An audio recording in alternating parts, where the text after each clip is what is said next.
Hello students, welcome to my channel. तो आज हम स्टार्ट करते हैं क्लास 10th का चैप्टर 2 पॉलिनोमियल के कुछ बहुत इंपॉर्टेंट क्वेश्चंस। तो ये जो भी क्वेश्चंस मैं कराऊंगी आज, ये बहुत इंपॉर्टेंट है from the point of view of exam. इनमें से बहुत सारे क्वेश्चंस जो हैं वो रिपीटेडली लास्ट कुछ ईयर्स में देखे गए हैं, और आजकल वैसे ही एग्जाम का पैटर्न बदल गया है, MCQ ज़्यादा आते हैं, which is your section A 20 marks का होता है। तो उसमें बहुत सारे ऐसे ऐसे क्वेश्चन है जो MCQ भी है और फुल फ्लेज क्वेश्चंस भी है। तो चलो स्टार्ट करते हैं। पहला क्वेश्चन है आपका, what should be added from the polynomial x² - 5x + 4 so that 3 is the zero of the resulting polynomial. देखो बोला है कि हम इस इक्वेशन में क्या ऐसा चीज ऐड करें कि जीरोस ऑफ द पॉलिनोमियल हमारा 3 आ जाए। ठीक है, देखो कभी भी मैथमेटिकल क्वेश्चन करने का तरीका क्या होता है, जो गिवन होता है ना वहीं से हम क्वेश्चन को स्टार्ट करते हैं। बोला ऐसी कौन सी चीज हमें ऐड करनी चाहिए ताकि 3 रिजल्टिंग जीरो आ जाए। तो हमें पता है जो जीरोस ऑफ द जीरोस होता है ना वो बेसिकली x की वैल्यू ही होती है। तो क्योंकि ये x² है तो इसके 2 जीरोस होंगे, तो एक जीरो क्या आना चाहिए 3। ये हमें गिवन है तो हम यहीं से क्वेश्चन स्टार्ट करते हैं। हमने मान लिया, कोई भी आप अल्फाबेट ले सकते हो, कंपलसरी नहीं है कि आप p ही लो। हमने मान लिया कि हमने इस इक्वेशन में p ऐड करा है और 3 हमें जीरोस लाना है, तो हम इसकी वैल्यू 3 की वैल्यू इक्वेशन में पुट करते हैं, उसके साथ p लगाते हैं इक्वल्स टू 0। हर इक्वेशन जो होती है पॉलिनोमियल की वो इक्वल टू 0 के बराबर तो होती है। ठीक है, तो हमने इस इक्वेशन में 3 की वैल्यू देखो ऐसे पुट करी है। x की जगह हमने रखा है 3 3² - 5 × 3 + 4 + p इक्वल्स टू 0। 3 का स्क्वायर हुआ 9, 5 3 15, ये 4 as it is, p as it is 0। इनको थोड़ा सा हम सॉल्व करते हैं। 9 + 4 is 13, -15 as it is, p as it is 0। यहाँ बचा -2, p इक्वल्स टू 0। p यहीं रहेगा, ये -2 उधर जाके किसमें चेंज हो जाएगा, +2 में। तो आंसर क्या आ गया, p की वैल्यू क्या आ गई 2, यानी 2 हम इस इक्वेशन में ऐड करेंगे तो हमारा जीरोस ऑफ द पॉलिनोमियल 3 आ जाएगा। ठीक है, इजी। सेकंड क्वेश्चन देखते हैं। सेकंड क्वेश्चन है आपका, अगर अल्फा और बीटा आपको जीरोस दिए हैं पॉलिनोमियल के, ये आपको इक्वेशन दे दी और बोला है अल्फा और बीटा आपके पॉलिनोमियल के जीरोस हैं, तो 1 में अल्फा और 1 में बीटा किसके बराबर होगा। ठीक है, अल्फा और बीटा गिवन है कि जीरोस ऑफ द पॉलिनोमियल है, तो आपको इस इक्वेशन की वैल्यू फाइंड करनी है। अगर ऐसा क्वेश्चन अभी 2025 में भी आया है, 2023 में भी देखा गया है, ठीक है, MCQ में भी आया है एक बार और फुल फ्लेज क्वेश्चन भी आया है। शुरू करते हैं। अल्फा और बीटा हमें दिए, हमने इस चैप्टर में पढ़ा है 2 relationship, which is sum of zeros and product of zeros. और जीरोस हमने हमेशा माने हैं चैप्टर में अल्फा और बीटा। तो सम ऑफ जीरोस हमें पता है क्या होता है, सम ऑफ जीरोस होता है -b/a, प्रोडक्ट ऑफ जीरो होता है c/a। अब ये ABC क्या होता है, ये जो बेटा ABC की वैल्यू होती है ना, ये हम जो हमें इक्वेशन दी होती है उसमें से ही निकालते हैं। हमेशा x² के साथ जो होगा वो a होगा, b के साथ जो होगा, x के साथ जो होगा वो b होगा, और हमारा कांस्टेंट जो होगा वो c होगा। ठीक है, तो a की वैल्यू आ गई हमारी यहाँ पे 1, b की वैल्यू आ गई हमारी 1 पॉजिटिव, और c की वैल्यू आ गई हमारी -1। तो हमने जिस चैप्टर में जो रिलेशनशिप पढ़ा है उसमें थोड़ा वैल्यू डालते हैं। तो अल्फा + बीटा की वैल्यू -b/a हमने लिखा, b की वैल्यू डाली, a की वैल्यू डाली, तो अल्फा + बीटा आ गया हमारा -1, और c और a की वैल्यू डाल के अल्फा × बीटा आ गया हमारा -1। ठीक है, अब जो दी हुई इक्वेशन है ना उसको थोड़ा सॉल्व करते हैं। देखो अब जो हमें इक्वेशन दी हुई है वो है 1 में अल्फा + 1 में बीटा। इसको थोड़ा सॉल्व करते हैं। अल्फा और बीटा का हमने एलसीएम लिया। यहाँ पे देखो एलसीएम अगर किसी को नहीं लेना आता है तो ध्यान से देखो, हम इससे इसको कंपेयर कराते हैं। ठीक है, अल्फा यहाँ पर है, क्या मिसिंग है, बीटा। इस बीटा को ऊपर वाली वैल्यू से मल्टीप्लाई करेंगे तो बीटा आ जाएगा। यहाँ पे बीटा सेम है, क्या नहीं है, विच इज अल्फा को 1 से मल्टीप्लाई करेंगे अल्फा आ जाएगा। तो इस इक्वेशन को सॉल्व करके मेरी वैल्यू क्या आई है, अल्फा + बीटा अपॉन में अल्फा × बीटा। अब पीछे हमने वैल्यू निकाल ली थी अल्फा + बीटा की, और अल्फा × बीटा की भी निकाली थी, -1 तो हमने क्रॉस करा तो आपकी वैल्यू आ गई 1, विच इज योर आंसर। ठीक है, नेक्स्ट क्वेश्चन देखते हैं, विच इज क्वेश्चन नंबर 3।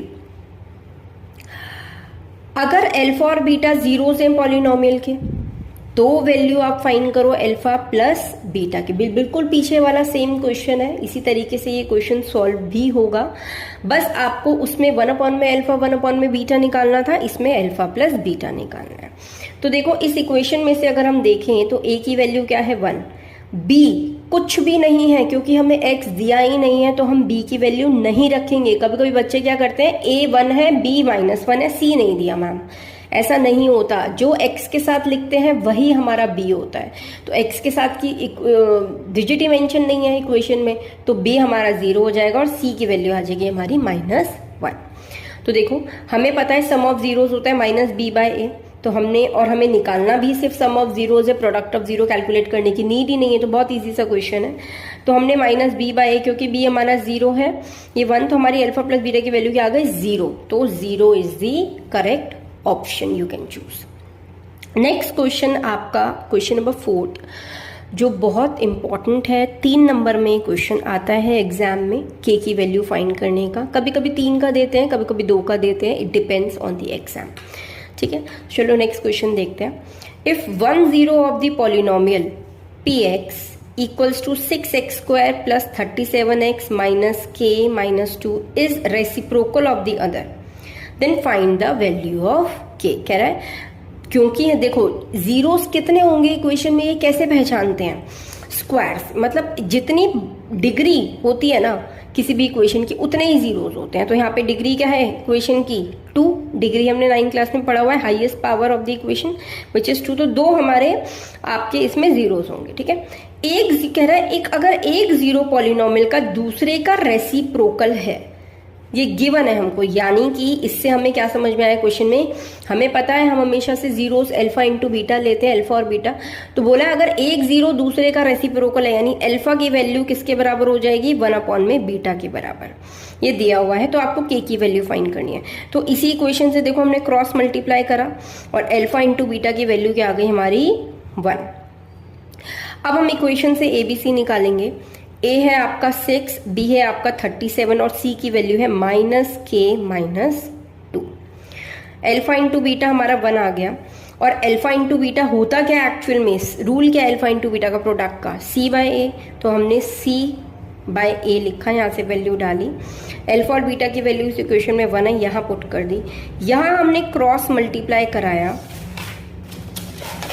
यहाँ हमने क्रॉस मल्टीप्लाई कराया, तो देखो हमारी c की k की वैल्यू क्या आई है, क्रॉस मल्टीप्लाई करा के ये 6 इधर चला गया, -k +2, ब्रैकेट में ये मल्टीप्लीकेशन हो गया था, माइनस का साइन, -k -1 के साथ माइनस मल्टीप्लाई हुआ तो प्लस का 2 बन गया हमारा, ये वाला 2 इधर आके शिफ्ट हो गया -2, ये k यही रहा।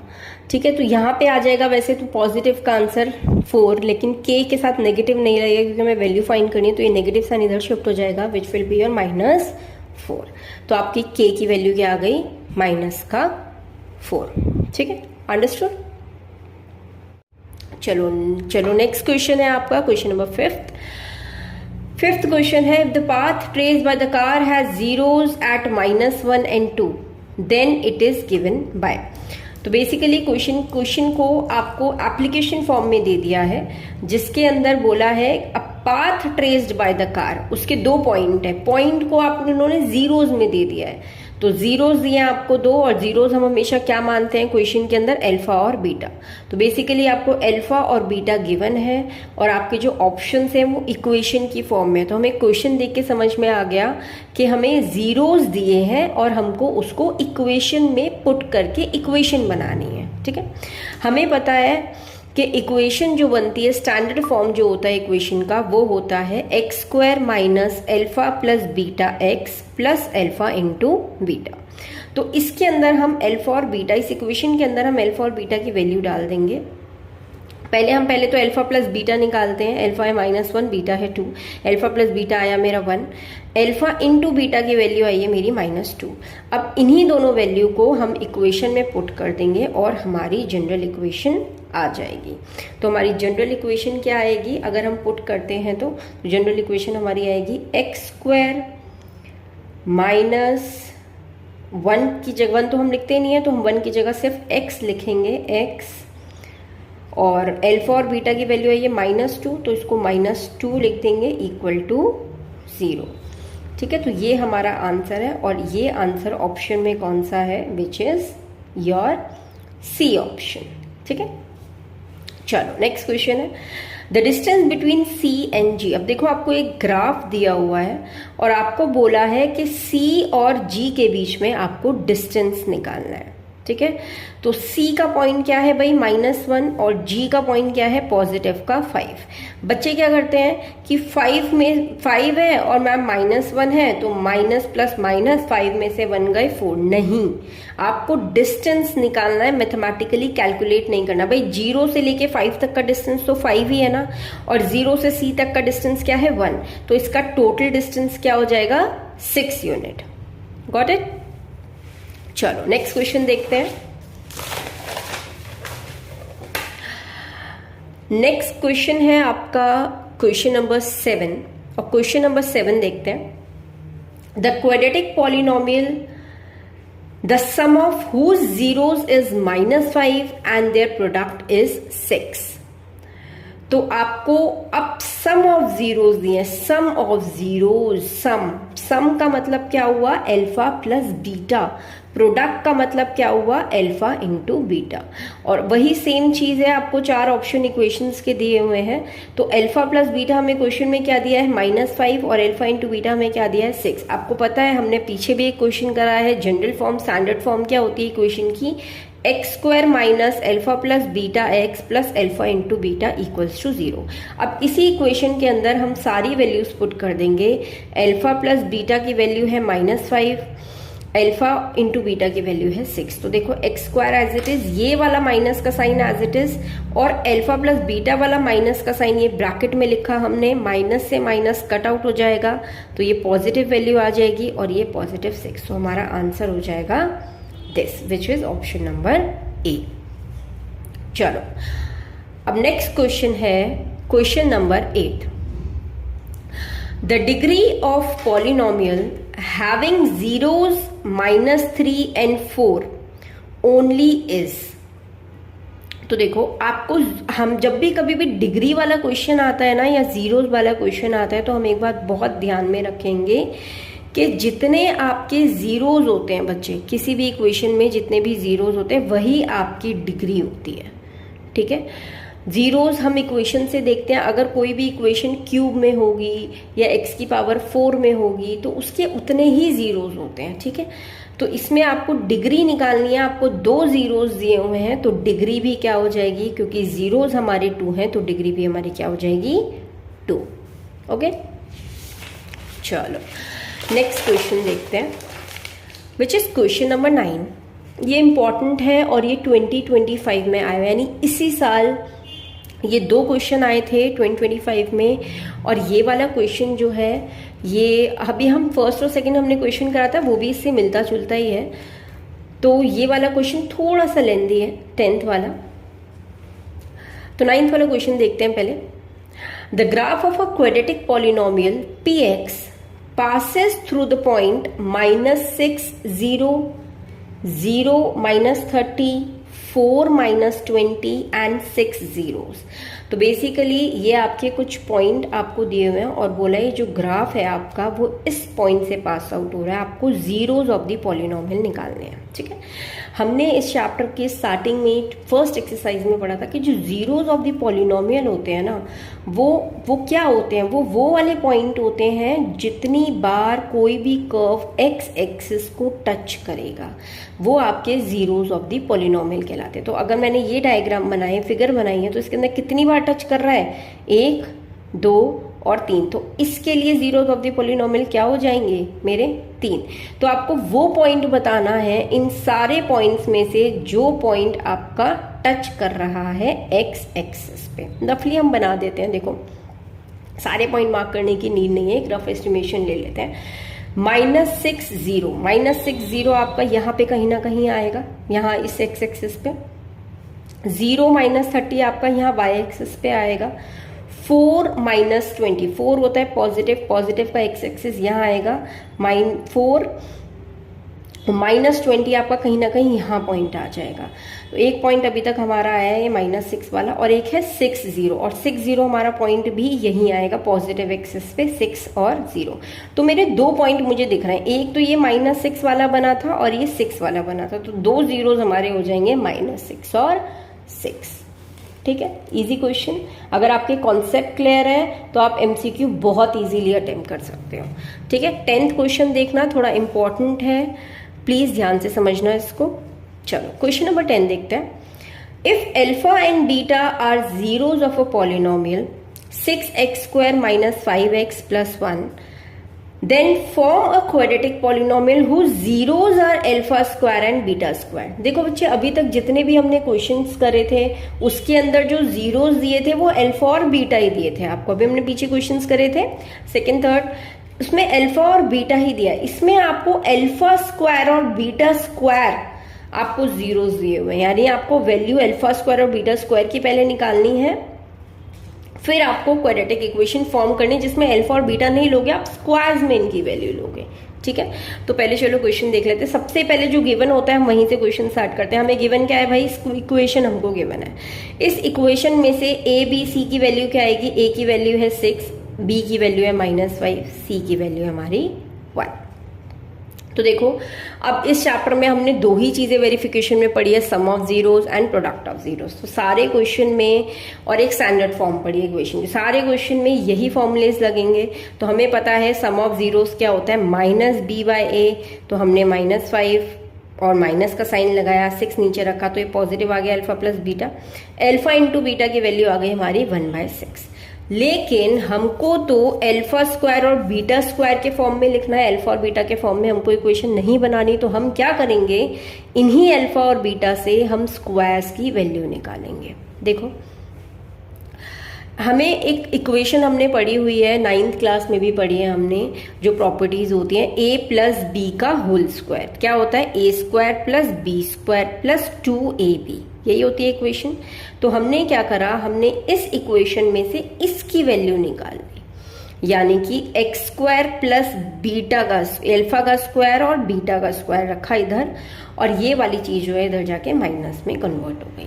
अब हमको अल्फा प्लस बीटा की वैल्यू पता है, हमने ऊपर निकाली है 5/6, हम यहाँ पे पुट कर देंगे। अल्फा इंटू बीटा की वैल्यु हमने निकाली है 1/6, हम यहाँ पुट कर देंगे। यहाँ से कट करा 3 आया, इसका स्क्वायर करा तो थोड़ा सा सॉल्व करेंगे, 25/36, ये 1/3 आया। यहाँ पे हमने इसका एलसीएम लिया विच इज 36। 36 के टेबल में 36 एक पे आता है, तो एक को हमने 25 से मल्टीप्लाई करा के यहाँ पे 25 आ गया। 3 के टेबल में 36 12 पे आता है, 12 को हमने 1 से मल्टीप्लाई करा है, यहाँ पे 12 आ गया। बेसिक जो हम कैलकुलेशन फ्रैक्शंस में करते हैं वही। तो आपकी वैल्यू आ गई अल्फा स्क्वायर और बीटा स्क्वायर की 13/6 which is your equation number 1। You can write it as. चलो आगे, अब हमें प्रोडक्ट भी स्क्वायर में चाहिए भाई इक्वेशन हमको, क्योंकि अल्फा स्क्वायर और बीटा के स्क्वायर में फॉर्म करनी है। तो प्रोडक्ट पे अगर हमने स्क्वायर लगाया तो ये ऐसे ही तो बनेगा, अगर हमें इसका ब्रैकेट सॉल्व करेंगे तो ये ऐसे ही तो शो होगा। तो हमने अल्फा और बीटा का स्क्वायर कराया, प्रोडक्ट की वैल्यू हमारे पास ऑलरेडी है, हमने स्क्वायर कराया 1/36 आया।